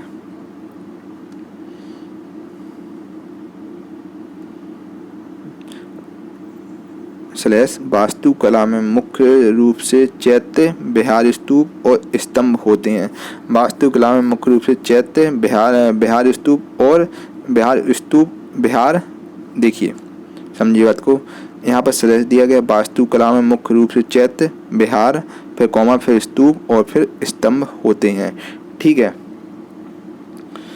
तो इसका आंसर दोस्तों आपका हो जाएगा ऑप्शन नंबर बी बौद्ध हो जाएगा, ठीक है। ऑप्शन नंबर बी बौद्ध वास्तुकला में मुख्य रूप से चैत्य, विहार, स्तूप और स्तंभ होते हैं। चलिए अगले क्वेश्चन में चलते हैं। 49 वाला क्वेश्चन हमारा, बौद्ध तीर्थ स्थान दांत का मंदिर कहाँ स्थित है। जो बौद्ध तीर्थ स्थान जो कि दांत का मंदिर कहाँ स्थित है, तो आपका श्रीलंका में स्थित है। ऑप्शन नंबर बी श्रीलंका इसका आंसर हो जाएगा, ठीक है। ऑप्शन नंबर बी श्रीलंका में स्थित आपका है ये मंदिर, ठीक है। दांत का मंदिर श्रीलंका में स्थित है। चलिए 50वां क्वेश्चन देखिए, बौद्ध संरचना यानी कि धम्मिक स्तूप कहाँ पर है। तो वही धम्मिक स्तूप कहाँ पर दोस्तों, बहुत बहुत इंपॉर्टेंट क्वेश्चन है, जल्दी जल्दी इसका आंसर कमेंट करके बताइए आप, ठीक है। तो आपकी जो आपका धम्मेक स्तूप आपका सारनाथ में स्थित है। ऑप्शन नंबर ए सारनाथ में आपका स्थित है। ठीक है, चलिए अगले क्वेश्चन में चलते हैं। ये आपका एनटीपीसी में क्वेश्चन पूछा गया था।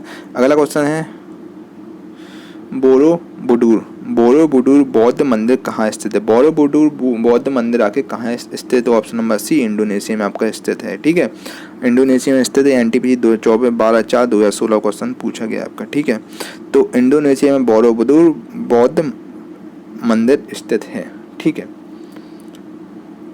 इसका निर्माण 9वीं सदी में जो कि शैलेंद्र राजवंश के दौरान हुआ था। ठीक है, और यह आज भी संसार में सबसे बड़ा बौद्ध विहार है। इंडोनेशिया में बोरोबुदुर बौद्ध मंदिर आपका है। 52 वाला क्वेश्चन देखिए भाई। जहां यह मानते हैं कि भगवान बुद्ध ने अपना पहला उपदेश दिया था, उस स्मारक का नाम बताइए और जिसे seat of the holy Buddha यानी seat of the holy Buddha भी कहा जाता है। ठीक है, तो भाई उस स्थान का नाम बताइए। तो इसका आंसर हो जाएगा ऑप्शन नंबर ए धमेक। देखिए धमेक स्तूप और सारनाथ। ठीक है, जहाँ यह माना जाता है कि भगवान बुद्ध ने अपना पहला उपदेश सारनाथ में दिया था, जो कि जिसे seat of the holy Buddha भी कहा जाता है, तो धमेक स्तूप को कहते हैं। ठीक है भाई, तो ऑप्शन नंबर ए आपका आंसर हो जाएगा दोस्तों। ठीक है,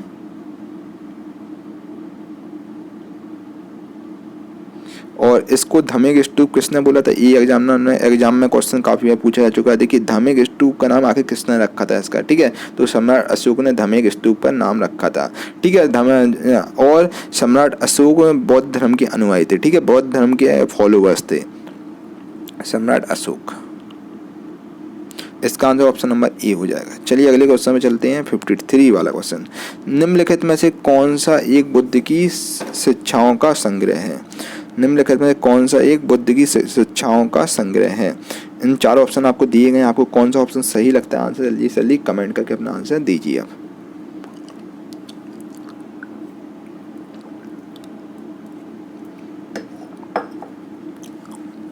इसका आंसर दोस्तों ऑप्शन नंबर डी हो जाएगा त्राप्तिक। ठीक है, इसका आंसर ऑप्शन नंबर डी त्राप्तिक आपका इसका आंसर हो जाएगा। ऑप्शन नंबर डी को टिक कर ले, आंसर हो जाएगा। चलिए दोस्तों, अब हमारे यहाँ से इतने क्वेश्चन बौद्ध धर्म से पूछे गए एनटीपीसी ग्रुप डी में। ठीक है, अब हम लोग चलते हैं पारसी यानी कि यहूदी धर्म की ओर चलते हैं। ठीक है, अब देखिए पारसी यहूदी धर्म और जिसको हम जैविज या ज़ोरोस्ट्रियन बोलते हैं। ठीक है, इंग्लिश में 54 वाला क्वेश्चन देखिए। ये आपका क्वेश्चन एनटीपीसी 11/4/2016 क्वेश्चन पूछा गया है। देखिए भारत का एक धर्म ज़ोरोआस्ट्रियन मुख्य रूप से किस राज्य में पाया जाता है। ठीक है, ये कौन से राज्य में पाया जाता है, तो इसका answer option number A Maharashtra में पाया जाता है। ठीक है, जो आपका जो ज़ोरोआस्ट्रियन मुख्य रूप से किस राज्य में पाया जाता है, इसका आंसर हो जाएगा महाराष्ट्र। ऑप्शन नंबर ए इसका आंसर हो जाएगा। चलिए अगले क्वेश्चन में चलते हैं। नीचे शब्दों के 4 युग्म दिए गए हैं, जिनमें से 3 किसी तरीके से एक समान है, एक भिन्न है। ठीक है, कौन सा युग्म जो युग्म दिया गया पेयर दिया गया शेष से भिन्न है। ठीक है, मतलब 3 तो आपके सिमिलर हैं, एक अपोजिट है। जो अपोजिट है वो आपका आंसर होगा। ठीक है, बात को समझे। देखो अवेस्ता रिलेट कर रहा है पारसी को, तो भाई अवेस्ता रिलेट करता है पारसी का। अवेस्ता पारसी का था। उसी प्रकार तोरा और यहूदी। ठीक है भाई, त्राप्तिक बौद्ध। ऑप्शन नंबर डी मंदिर। ऑप्शन नंबर डी मंदिर हिंदू। तो ऑप्शन नंबर डी आंसर हो जाएगा मंदिर और रिलेट कर रहा है हिंदू से। तो भाई ये आपका ये सब ग्रंथ हैं, जबकि ये जगह है। ठीक है, तो ऑप्शन नंबर डी आपका आंसर हो जाएगा। ये आपके 3 ग्रंथ हैं एक दूसरे के। ठीक है, ऑप्शन नंबर डी आपको उस पे का आंसर ये जगह है। ठीक है, तो ऑप्शन नंबर मंदिर रिलेट कर रहा है हिंदू को। 56 वाला क्वेश्चन देखिए, जैन अवेस्ता के साथ जुड़ा हुआ है। जैन अवेस्ता के साथ जुड़ा हुआ है। जैन अवेस्ता के साथ आके क्या जुड़ा हुआ है। ठीक है, तो इसका आंसर ऑप्शन नंबर ये पारसी धर्म जुड़ा हुआ है। अगले क्वेश्चन में चलते हैं। यहूदी किस धर्म का पालन करते थे। ये दोस्तों बहुत बहुत इंपॉर्टेंट क्वेश्चन है। यहूदी आखिर कौन से धर्म के पालन करते थे, आपका आरआरबी जेईई में क्वेश्चन पूछा गया है। ठीक है, तो यहूदी लोग आपका यहूदी धर्म का पालन करते थे। ठीक है, यहूदी धर्म इनका था जिसका पालन करते थे यहूदी लोग। 58 वाला क्वेश्चन देखो, निम्नलिखित में से कौन सा यहूदी धर्म से संबंधित नहीं, आखिर इनमें से कौन सा यहूदी धर्म से संबंधित नहीं रखता है। ठीक है दोस्तों, इसके लिए आपको 4 ऑप्शन दिए थे, साथ साथ आपको 3 सेकंड टाइम मिलता है, जिसका आंसर मुझे जल्दी से जल्दी कमेंट करके बताओ आपका आखिर क्या आंसर आ रहा है। ठीक है,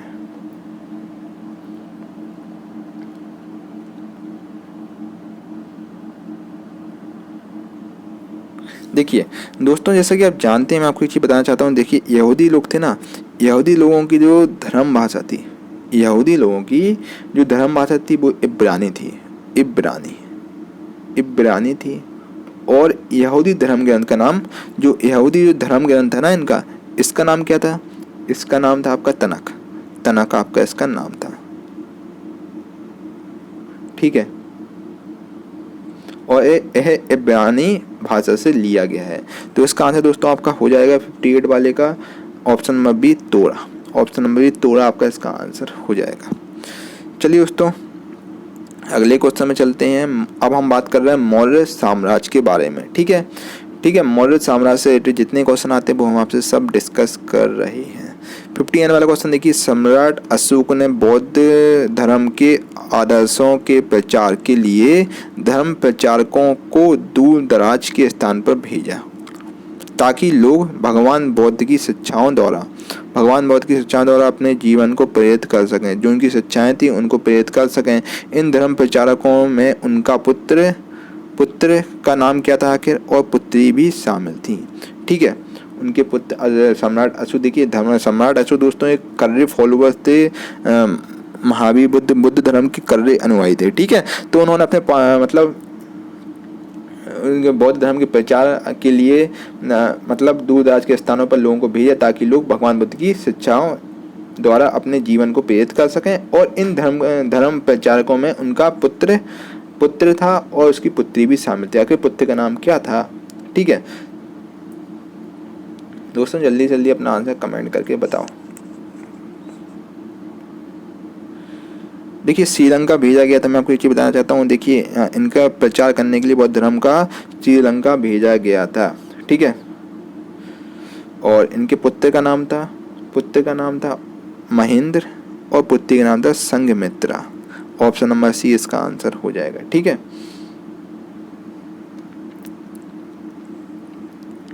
अगला क्वेश्चन है, निम्नलिखित में से कौन से राजा संघमित्रा और महेंद्र वर्मन के पिता थे? देखिए वही एग्जामिनर ने घुमा दिया। अभी आपने देखा होगा दोस्तों कि ग्रुप डी में क्वेश्चन पूछा गया 5/11/2018 को। अब आरआरबी जेईई में आपका आ गया ये 2019 में क्वेश्चन आ गया। देखिए 1 साल बाद ये क्वेश्चन घुमा दिया। अभी जैसे मैंने आपको बताया था कि इनके पुत्र थे अशोक के। ठीक है, कौन से राजा संघमित्रा और महेंद्र वर्मन के पिता थे। यहाँ पिता के बारे में बात होगी तो भाई पिता इनके थे अशोक। ऑप्शन नंबर सी आपका आंसर हो जाएगा अशोक। ठीक है, अगला क्वेश्चन देखिए 61वां क्वेश्चन है, श्लेष ने धर्म विजया धार्मिकता द्वारा विजय की नीति विकसित की। ठीक है, धर्म विजया धार्मिकता द्वारा विजय की नीति स्थापित की। आगे किसने विजय की नीति स्थापित की? ठीक है, तो ऑप्शन नंबर सी अशोक इसका आंसर हो जाएगा। अगला क्वेश्चन, अशोक के शासनकाल की सबसे महत्वपूर्ण घटना कलिंग आधुनिक युग पर विजय थी, जो उनके जीवन का एक महत्वपूर्ण परिवर्तन सिद्ध हुआ। ठीक है, तो इसका आंसर दोस्तों आपका हो जाएगा। जल्दी जल्दी अपना आंसर भाई जल्दी से बताइए क्या आपका आंसर होना चाहिए। देखिए ऑप्शन नंबर डी उड़ीसा इसका आंसर हो जाएगा। ठीक है, ऑप्शन नंबर डी उड़ीसा इसका आंसर हो जाएगा। चलिए अगले क्वेश्चन में चलते हैं। अशोक ने कौन से युद्ध के बाद बौद्ध उपदेशों को अपना लिया? आखिर कौन सा युद्ध हुआ था जिसके बाद उन्होंने बौद्ध धर्म के उपदेशों को अपना लिया था? ठीक है, तो ऑप्शन नंबर बी कलिंग के युद्ध के बाद अशोक ने बौद्ध उपदेशों को अपना लिया था। ऑप्शन नंबर बी इसका आंसर हो जाएगा। ठीक है, चलिए अगले क्वेश्चन में चलते हैं। 64वां, चंद्रगुप्त का पुत्र मौर्य साम्राज्य के सिंहासन पर बैठने वाला दूसरा शासक था। जो चंद्रगुप्त का पुत्र था मौर्य साम्राज्य में सिंहासन में बैठने वाला दूसरा शासक था, उसका नाम क्या था आखिर? ठीक है,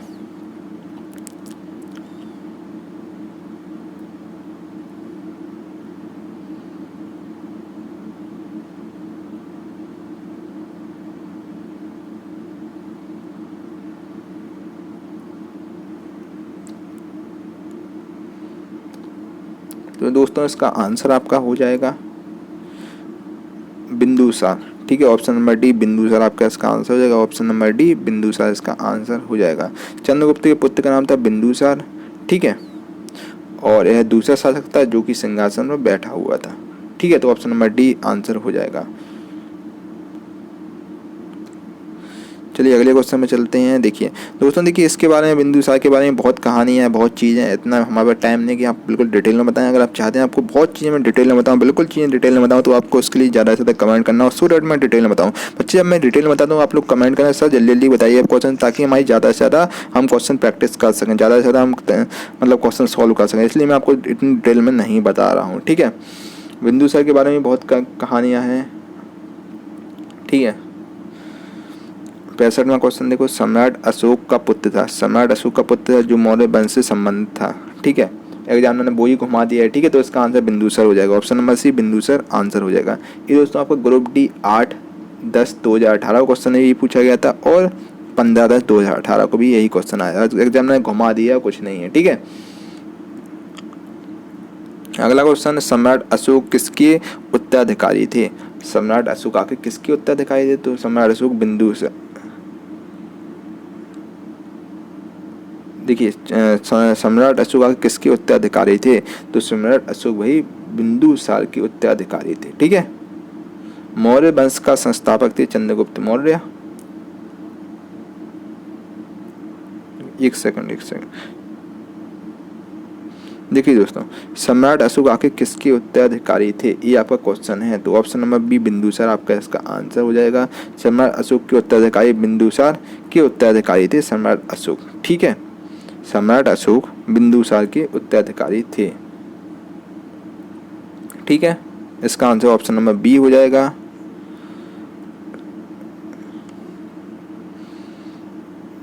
सिक्सटी 67 वाला क्वेश्चन देखिए, सम्राट अशोक ने पत्थर के स्तंभों और पत्थर के तख्तों पर अपने आदेश उत्कीर्ण करवाकर अपने राज्य के प्रमुख स्थानों पर स्थापित किए, ताकि लोग तदनुसार आचरण कर सकें। तो भाई इसका आंसर क्या होगा, 16, 14, 8 या 10। ठीक है, कितने आदेश आखिर लिखवा दे सम्राट अशोक ने। ठीक है, तो ऑप्शन नंबर बी 14 आंसर हो जाएगा। ठीक है, सम्राट अशोक मौर्य साम्राज्य के संस्थापक थे, आपको पता होगा, और वह 269 ईसा पूर्व में मगध की राजगद्दी पर बैठे थे। ठीक है, इसने 14 जो शिलालेख थे उसमें उत्कीर्ण करवाए। ठीक है, ताकि लोग उसके अनुसार आचरण कर सकें। ये बहुत कड़े फॉलोवर थे बौद्ध धर्म के। 14 इसका आंसर हो जाएगा। ऑप्शन नंबर बी 14 इसका आंसर हो जाएगा। चलिए अगले क्वेश्चन में चलते हैं। 68 वाला क्वेश्चन, ये आपका एनटीपीसी में क्वेश्चन पूछा गया। महाराज सम्राट अशोक किस वंश के थे। महान सम्राट अशोक आखिर कौन से वंश के थे। ऑप्शन नंबर ए मौर्य वंश के थे। ठीक है, अगला क्वेश्चन है, मौर्य साम्राज्य की राजधानी थी। तो मौर्य साम्राज्य की राजधानी वही कौन सी थी, तो आंसर हो जाएगा मगध। मगध थी मौर्य साम्राज्य की राजधानी। अगला क्वेश्चन देखिए, कौटिल्य का अर्थशास्त्र हमें प्रशासन के बारे में जानकारी देता है। तो जो कौटिल्य थे, कौटिल्य का जो अर्थशास्त्र है हमें कौन से किसके प्रशासन के बारे में जानकारी देता है, गुप्त के बारे में देता है, या फिर मौर्य, या फिर प्रतिहार, या फिर राष्ट्रकूट वंश के बारे में देता है। ठीक है, तो कौटिल्य जिसको हम बोलते हैं, कौटिल्य का नाम था चाणक्य या विष्णुगुप्त भी था। ठीक है, ये चंद्रगुप्त के गुरु हुआ करते। ठीक है, तो इनका जो अर्थशास्त्र है हमें मौर्य प्रशासन के बारे में जानकारी देता है। तो ऑप्शन नंबर बी इसका आंसर हो जाएगा। ठीक है, ऑप्शन नंबर बी आंसर हो जाएगा। जैसा कि आप जानते हैं दोस्तों, कौटिल्य या जिनका नाम था चाणक्य या फिर विष्णुगुप्त, जो कि सम्राट चंद्रगुप्त मौर्य के महामंत्री थे, उनके गुरु भी थे, इन्होंने कल्टीवेट किया चंद्रगुप्त मौर्य को, और धनानंद के खिलाफ इन्होंने चंद्रगुप्त मौर्य को खड़ा कर दिया, जो कि बच्चे थे, इन्होंने अडॉप्ट किया था, और उसको मतलब राजा बना दिया। ठीक है, उसको राजा बना दिया गया था। चंद्रगुप्त मौर्य इतिहास में बहुत फेमस है। उनके जो गुरु हैं उनके जो गुरु हैं कौटिल्य और चाणक्य, मतलब वो बहुत ही फेमस अर्थशास्त्री अभी तक हुए हैं, बहुत ही फेमस अर्थशास्त्री, और उनकी काफ़ी किताबें हैं, आपने पढ़ी होंगी। तो मौर्य वंश की उन्होंने स्थापना करवाई थी। ठीक है, चंद्रगुप्त मौर्य उनके स्टूडेंट थे, और कौटिल्य महामंत्री थे मौर्य डायनेस्टी के। ठीक है, तो इसका answer option number C Maurya हो जाएगा। ठीक है, अगला क्वेश्चन है चाणक्य का एक अन्य नाम क्या था? मैंने आपको बता दिया दोस्तों, इसका पहला अन्य नाम क्या था, तो इनका अन्य नाम था विष्णुगुप्त। ठीक है, तो ऑप्शन नंबर बी विष्णुगुप्त इसका सही आंसर हो जाएगा। अगला क्वेश्चन है मेगास्थनीज भारत आने वाले सबसे शुरुआती खोजकर्ताओं में से एक था, उसका संबंध किस देश से था? मेगास्थनीज का के संबंध कौन से देश से था? तो इसका मेगास्थनीज का आंसर ऑप्शन नंबर ए हो जाएगा। तो जो मेगास्थनीज था ना, उसका यूनानी राजपूत था। ये आपका यूनानी सम्राट सेल्यूकस के राजदूत के रूप में भारत आया था। ठीक है, तो ऑप्शन नंबर ए आपका यूनान से संबंध था, यूनान से आपका ये आया था। अगला क्वेश्चन 74वां, सम्राट अशोक ने अपने राज्यकाल के 12 वर्ष में एक विशेष अधिकारी को नियुक्त की जो भूमि का सर्वेक्षण करता था तथा भू अभिलेखों का रखरखाव भी करता था और अन्याय का पालन करता था। इन अधिकारियों को कहा जाता है, आखिर इन अधिकारियों को क्या कहते हैं? जो भूमि का सर्वेक्षण करता था और भू अभिलेखों का रखरखाव करता था और न्याय का पालन करता था, आखिर इन अधिकारियों को क्या कहते थे? ठीक है, चलिए भाई जल्दी जल्दी अपना आंसर कमेंट बॉक्स में कमेंट करके बताइए।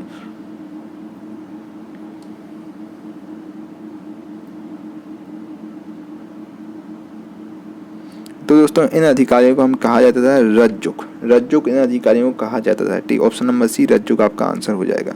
चलिए 75 वाला क्वेश्चन देखिए, किस राजा की कहानी मुद्रा राक्षस नाटक का विषय है? ठीक है, तो option number D Chandragupta Maurya इसका आंसर हो जाएगा।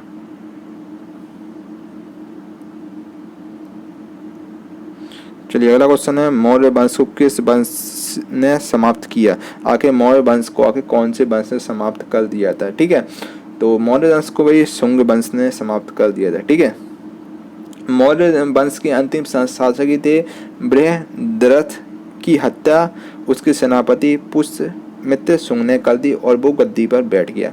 ठीक है, तो इसका फिर शुंग ऑप्शन नंबर ये आंसर हो जाएगा। तो अभी मैंने आपको बताया मौर्य वंश का अंतिम सम्राट कौन था, तो आंसर इसका हो जाएगा बृहद्रथ। ठीक है, बृहद्रथ मौर्य वंश का अंतिम सम्राट था, जैसा कि मैंने आपको बताया 76 वाले क्वेश्चन में। ठीक है, अगले क्वेश्चन में चलते हैं भाई 78 कनिष्क।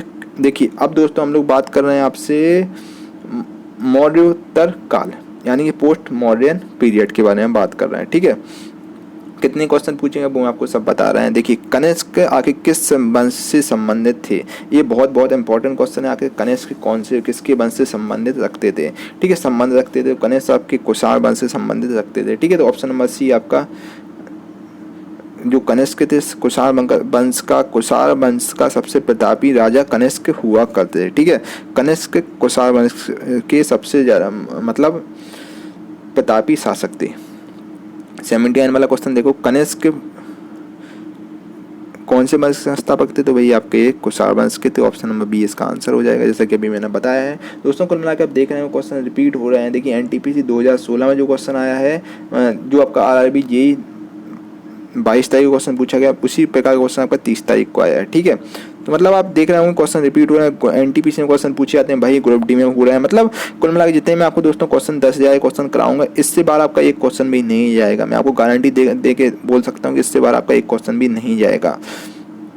देखिए शक युग आरंभ हुआ था। शक युग आरंभ हुआ था कि कौन सी ईसा पूर्व से शक युग आरंभ हुआ था? ठीक है, चलिए भाई जल्दी जल्दी अपना आंसर कमेंट बॉक्स में दीजिए। देखिए शक युग सन 78 ईस्वी में हुआ था। ठीक है,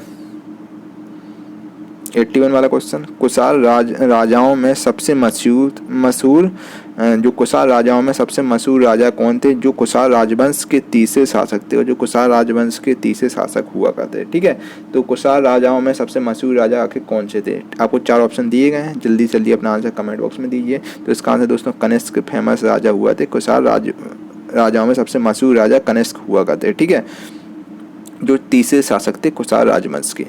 अगला 82 वाला क्वेश्चन देखिए, ईसा पूर्व शताब्दी की शुरुआत में कुषाणों ने जो कुषाण थे ना, उन्होंने भारत की उत्तर पश्चिमी सीमा पर अपना अधिकार स्थापित किया। ठीक है, तो इसका आंसर क्या होगा, तीसरी, चौथी, पहली, दूसरी। ठीक है, आपके लिए 4 ऑप्शन आपको दोस्तों दिए गए। इसका आंसर मुझे जल्दी से जल्दी कमेंट करके अपना बताइए। ठीक है, इसका आंसर पहली हो जाएगा, ऑप्शन नंबर सी पहली इसका आंसर हो जाएगा। ठीक है, अगला क्वेश्चन है, उड़ीसा के उदयगिरी से हाथी गुम्फा जो उड़ीसा के उदयगिरी से हाथी गुम्फा शिलालेख कलिंग के राजा ने लिखी थी। कलिंग के कौन से राजा ने लिखी थी? ठीक है, तो इसका आंसर दोस्तों खारवेल आंसर हो जाएगा। ठीक है, Kharavela answer, option number 1 Kharavela answer हो जाएगा। चलिए, अब हम बात कर रहे हैं दोस्तों आपसे गुप्त एवं गुप्तोत्तर साम्राज्य यानी Gupta and post Gupta empire के बारे में क्वेश्चन डिस्कस कर रहे हैं। ठीक है, ये हमारा 9वां है पॉइंट। अब देखिए 84 वाला क्वेश्चन, हर्षवर्धन के राज्यसभा कवि कौन थे? हर्षवर्धन राजा थे, उनके राज्यसभा कवि कौन थे? हर्षवर्धन राजा के राज्यसभा कवि कौन थे? इनमें आपको 4 ऑप्शन दिए गए, जयदेव, बाणभट्ट, चंद बरदाई या फिर बिल्हार। आखिर इनके राज्यसभा कवि कौन थे हर्षवर्धन के? ठीक है, इसका आंसर दोस्तों जल्दी से जल्दी कमेंट करके बताइए आपका क्या आंसर आ रहा है। ठीक है, तो दोस्तों इसका आंसर हो जाएगा option number B Banabhatta. Banabhatta Harshavardhana के राज्यसभा कवि हुआ करते थे। ठीक है, बाणभट्ट। अगला क्वेश्चन 85 वाला, हर्ष की मृत्यु के बाद सातवीं शताब्दी के आसपास प्रभुत्व में आए और उनके काल को भारत के अंधे युग के रूप में माना जाता था। आखिर किसके काल को भारत के अंधे काल के रूप में माना जाता था? ठीक है, चलिए भाई, इसका आंसर आपका हो जाएगा राजपूत। ठीक है, राजपूत इसका answer, option number A Rajput हो जाएगा। ठीक है, 86 वाला क्वेश्चन देखो भाई, चंद्रगुप्त द्वितीय ने गुप्त साम्राज्य का ईसवी में गुजरात तक विस्तार कर लिया। चंद्रगुप्त जो द्वितीय थे ना, चंद्रगुप्त सेकंड थे, उन्होंने गुप्त साम्राज्य का कौन सी ईसवी में गुजरात तक विस्तार कर लिया था? ठीक है, कितनी ईसवी तक आके गुजरात तक विस्तार इन्होंने कर लिया चंद्रगुप्त द्वितीय ने? तो चंद्रगुप्त द्वितीय ने 390, इसका आंसर दोस्तों 390 हो जाएगा, ऑप्शन नंबर डी। चंद्रगुप्त द्वितीय ने गुप्ता साम्राज्य का 390 ईसवी में गुजरात तक विस्तार कर लिया था। ठीक है, तो ऑप्शन नंबर डी इसका आंसर हो जाएगा। चलिए 87 वाला क्वेश्चन देखिए, आपका आरआरबी ग्रुप डी में क्वेश्चन पूछा गया, 22/10/2018 क्वेश्चन पूछा गया, शिफ्ट थर्ड में क्वेश्चन आया है।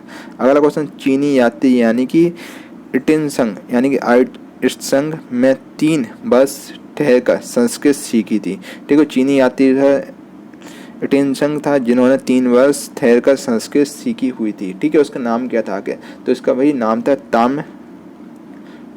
टाम लिप्टी। ठीक है, टाम लिप्टी इनका नाम था। अगला क्वेश्चन है, हर्षवर्धन की मृत्यु के बाद प्रतिहारपाल एवं राष्ट्रकूट वंश के राजाओं ने पर आधिपत्य प्राप्त करने के दूसरे के साथ युद्ध किया। ठीक है, इसका आंसर ऑप्शन में बी कन्नौज हो जाएगा। ठीक है, अगला क्वेश्चन है, प्रसिद्ध चीनी यात्री बेनसांग किसके शासनकाल में भारत आया? जो प्रसिद्ध चीनी यात्री था जो बेनसांग, आखिर किसके शासनकाल में भारत आया? दोस्तों इसका आंसर जल्दी जल्दी कमेंट करके दीजिए, बहुत इंपॉर्टेंट क्वेश्चन है, काफी एग्जाम में पूछा जा चुका है। ठीक है भाई, किसके आखिर शासनकाल में भारत आया प्रसिद्ध चीनी यात्री? ठीक है, तो इसका सही आंसर हो जाएगा Harshvardhan, option number A Harshvardhan आपका इसका बिल्कुल सही आंसर हो जाएगा। हर्षवर्धन के शासनकाल में प्रसिद्ध फेमस चीनी यात्री बेनसांग भारत आया था। ठीक है भाई,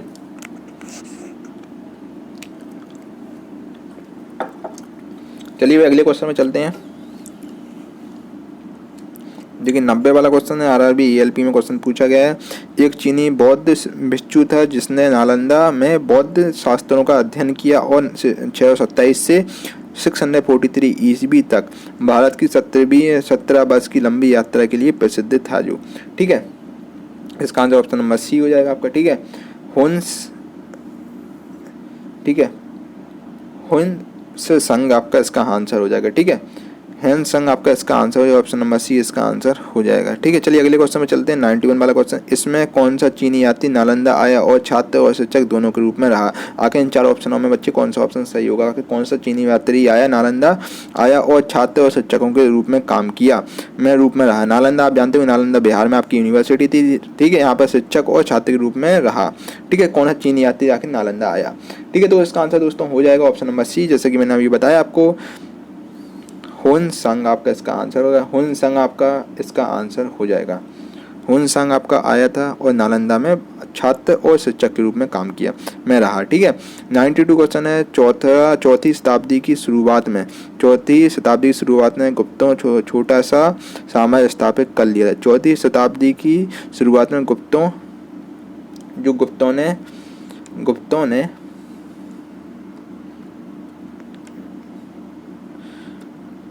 यहाँ पर दोस्तों डैश है, ठीक है, एक छोटा सा साम्राज्य स्थापित कर लिया है। ठीक है।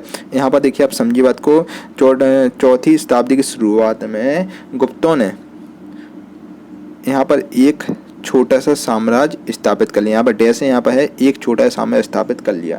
तो इसका आंसर ऑप्शन नंबर सी हो जाएगा, मगध हो जाएगा। ऑप्शन नंबर सी इसका आंसर हो जाएगा, मगध स्थापित कर लिया साम्राज्य चौथी शताब्दी के पूर्व में। 93 वाला क्वेश्चन देखिए, निम्नलिखित में से कौन सा नगर गुप्त वंश का राजधानी था। आखिर इनमें से कौन सा नगर था जो गुप्त वंश की राजधानी हुआ करता था। ठीक है। तो इसका आंसर हो जाएगा ऑप्शन नंबर सी, काशी। ठीक है, काशी गुप्त वंश की राजधानी हुआ करती थी। अगला क्वेश्चन 94, गुप्त साम्राज्य के वास्तविक संस्थापक कौन थे। ठीक है, गुप्त साम्राज्य के वास्तविक संस्थापक आखिर कौन थे। ठीक है, इसके लिए आपको 4 ऑप्शन दिए जाते हैं, साथ साथ आपको 3 सेकंड का टाइम दिया जाता है, जिसका आंसर मुझे जल्दी से जल्दी कमेंट करके दीजिए आप। ठीक है, तो इसका आंसर होगा Srigupta. Option number C, Srigupta इसका दोस्तों आंसर हो जाएगा। ये आपका आरआरबी एनटीपीसी में क्वेश्चन पूछा गया है। अगला क्वेश्चन 95 वाला क्वेश्चन, निम्नलिखित विकल्पों में से गलत जोड़ी का चयन करें। इनमें से आखिर गलत जोड़ी का चयन करें। जिस प्रकार चंद्रगुप्त मौर्य डायनेस्टी रिलेट कर रहा है, उसी पर बिंबिसार। आखिर इनमें से बच्चे कौन सा ऑप्शन सही होगा। ठीक है, गलत जोड़ी आखिर कौन सा पेयर आपका डिफरेंट है। ठीक है, बात को समझिए आप। चलो भाई बताओ। देखिए इसका आंसर ऑप्शन नंबर बी हो जाएगा, बिंबिसार, जो आपका बिंबिसार रिलेट कर रहा है गुप्ता से। ठीक है, ये आपका ऑप्शन नंबर बी आ जाएगा। ये आपका मैंने आपको बताया दोस्तों, इसके बारे में बहुत अच्छी डिटेल बताया है कि इसके बारे में मैंने आपको बिल्कुल डिटेल बताया है। ठीक है, तो बताने की मुझे नहीं लग रहा है कि आपको ज़रूरत होगी। तो ऑप्शन नंबर बी आपका आंसर हो जाएगा। बिंबिसार आपका गुप्त डायनेस्टी का संस्थापक नहीं था। ठीक है, इसने जो बिंबिसार था आपका, इसने मगध पर हर्यक वंश की स्थापना की थी। इसने गुप्त की स्थापना नहीं की।